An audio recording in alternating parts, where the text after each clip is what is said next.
নমস্কার বন্ধুরা, তিয়াসার রেসিপিতে সকলকে স্বাগত জানাই। আজ আমি ভেন্ডির একটা দুর্দান্ত স্বাদের রেসিপি নিয়ে আপনাদের সামনে হাজির হয়েছি। এটা আপনারা ভাত, রুটি, পরোটা সব কিছুর সঙ্গেই সার্ভ করতে পারবেন। বানানো খুব সহজ। আপনার হাতে যদি মাত্র 10 মিনিট সময় থাকে তাহলে এই রেসিপিটা আপনি ঝটপট তৈরি করে নিতে পারবেন। ঘরে থাকা মাত্র সামান্য কয়েকটা উপকরণ দিয়ে এটা তৈরি করে নিতে পারবেন।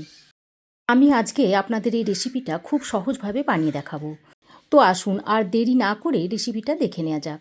এখানে আমি 250 গ্রাম মতো ভেন্ডি নিয়েছি, আর এই ভেন্ডিগুলোকে খুব ভালো করে ধুয়ে নিয়েছি, কারণ কাটার পর ভেন্ডিগুলোকে আর ধোয়া যাবে না। এবার আমি এই ভেন্ডির দু সাইড কেটে বাদ দিয়ে ভেন্ডিটাকে দুটো ভাগে ভাগ করে নিচ্ছি। সব ভেন্ডিগুলোকে একইভাবে কেটে নিতে হবে, আর ভেন্ডিগুলো কাটার সময় একটু খেয়াল করবেন যেন পোকা না থাকে। তবে আপনারা আপনাদের ইচ্ছা মতো ভেন্ডিগুলোকে ছোট বড় যে কোনো শেপে কেটে নিতে পারেন।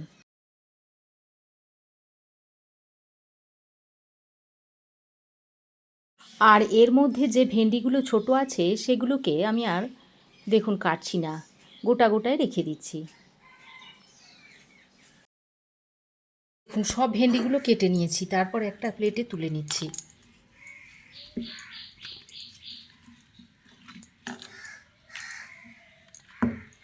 দেখুন এই রকম মাঝারি সাইজ করে আমি ভেন্ডিগুলোকে কেটে নিয়েছি। ভেন্ডিগুলো কেটে নেওয়া হয়ে গেলে এবার আমি একটা পেঁয়াজকে কেটে নিচ্ছি। পেঁয়াজটাকে এইভাবে একটু সরু সরু করে কেটে নিতে হবে।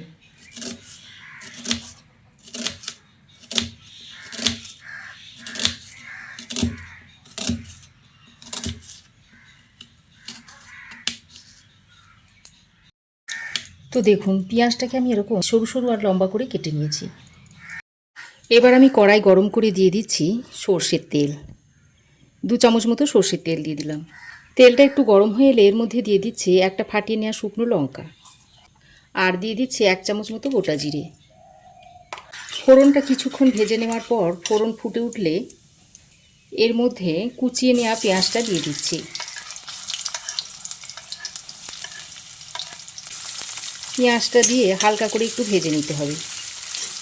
বেশ খানিকক্ষণ পেঁয়াজটা আমি হালকা করে ভেজে নিয়েছি। এবার আমি এর মধ্যে কেটে রাখা ভেন্ডিগুলো দিয়ে দিচ্ছি।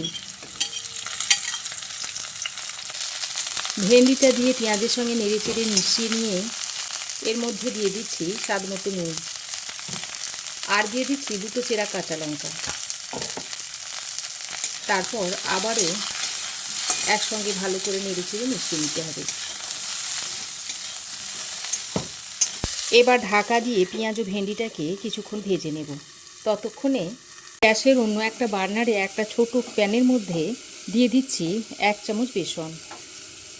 তারপর গ্যাসের ফ্লেম অন করে গ্যাসের ফ্লেমটাকে একেবারে লো টু মিডিয়ামে রেখে বেসনটাকে এইভাবে নেড়ে চেড়ে একটু হালকা করে ভেজে নেব। বেসনটা ভাজতে ভাজতে যখন বেসনের কালারটা চেঞ্জ হয়ে আসবে আর একটা সুন্দর গন্ধ ছাড়বে, তখন বেসনটাকে নামিয়ে নিতে হবে। দেখুন বেসনটা আমার ভাজা হয়ে গেছে আর কালারটা দেখুন বেসনের চেঞ্জ হয়ে এসেছে। এবার আমি বেসনটাকে নামিয়ে নিচ্ছি।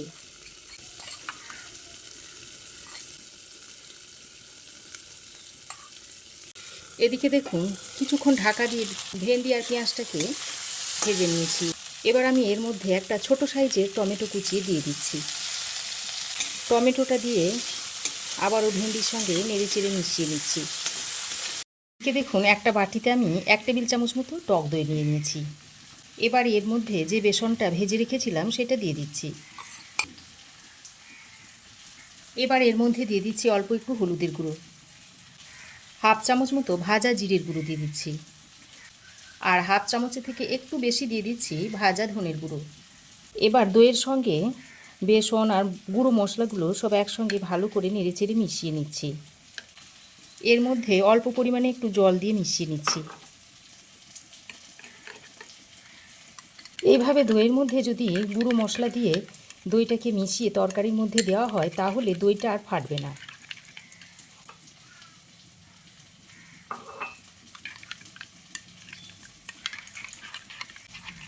দই, বেসন আর গুঁড়ো মশলার মিশ্রণটা আমি তৈরি করে নিয়েছি।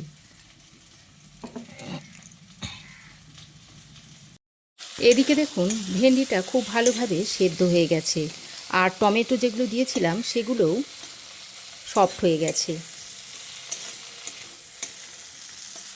এবার আমি এর মধ্যে দইয়ের মিশ্রণটা দিয়ে দিচ্ছি, আর দইয়ের বাটিটা ধুয়ে জলও একটু দিয়ে দিচ্ছি।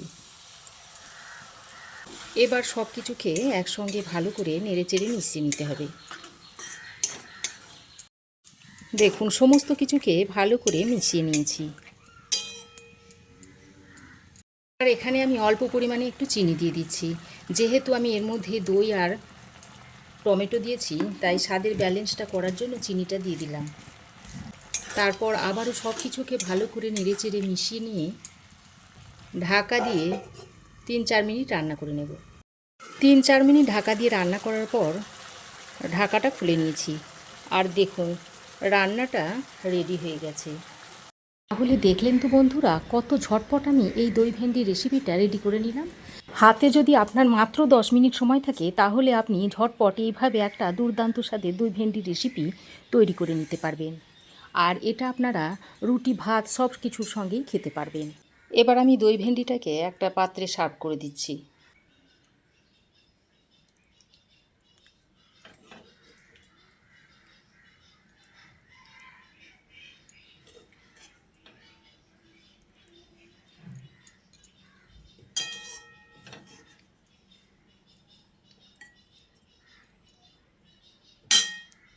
তো বন্ধুরা, আমার এই আজকের দই ভেন্ডির রেসিপি আপনাদের কেমন লাগলো অবশ্যই একটা কমেন্ট করে জানাবেন।